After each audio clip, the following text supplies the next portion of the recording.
ரொம்ப காமனா ஃபேஸ் பண்ணக்கூடிய ஒரு இஷ்யூ.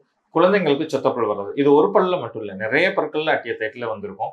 ஸோ இது பார்த்தீங்க அப்டின்னா, பெற்றோர்கள் சொல்றது என்னுடைய பையன் நெறைய சாக்லேட் சாப்பிடுறான், ஸ்வீட் சாப்பிடுறான். பட் இதுக்கு அடிப்படையான காரணம் என்ன அப்டின்னா, நைட்ல அது பாட்டில் ஃபீடிங்கா இருக்கட்டும், இல்ல மதர் ஃபீடிங்கா இருக்கட்டும், நைட் அப்படியே பால வச்சுட்டு அப்படியே தூங்குறதுனால என்ன ஆகுது அப்படின்னா, எல்லா பற்களுமே பாதிப்பு ஏற்படக்கூடிய வாய்ப்பு இருக்கு. ஸோ அதனால இத நம்ம தவிர்க்கிறது எப்படி அப்படின்னா, நைட்டு படுக்கும்போது பால் குடிச்சதுக்கு அப்புறம் கொஞ்சம் பிளெயின் வாட்டர் குடுக்கலாம். இல்ல காஸ வச்சு நம்ம வைப் பண்ணி விடலாம். கொஞ்சம் இல்லன்னா பல் துலக்கி விடலாம். ஸோ இந்த மாரி சிம்பிளா நம்ம பண்ணும்போது, இதோடைய பாதிப்ப இத கட்டுக்குள்ள வைக்கலாம். இத ரொம்ப எல்லா பற்களையும் பாதிக்காம பிரிவென்ட் பண்ணலாம். இத இப்படியே விட்டுட்டீங்கன்னா என்ன ஆகும் அப்படின்னா, குழந்தைங்களுக்கு இந்த பல்லு தான் வலிக்குதுன்னு பாயிண்ட்ன்னு சொல்ல தெரியாது. அதனால என்ன பண்ணுவாங்கன்னா, அவங்களுடைய ஃபுட் இன்டேக்கே ஆட்டோமேட்டிக்கா குறையும். அதனால வெயிட் லாஸ் ஆகும். சம்டைம்ஸ் சைக்காலஜிக்கலாவும் அவங்க பாதிப்பு ஆகும். சரியா பேச மாட்டாங்க, சரியா சிரிக்க மாட்டாங்க.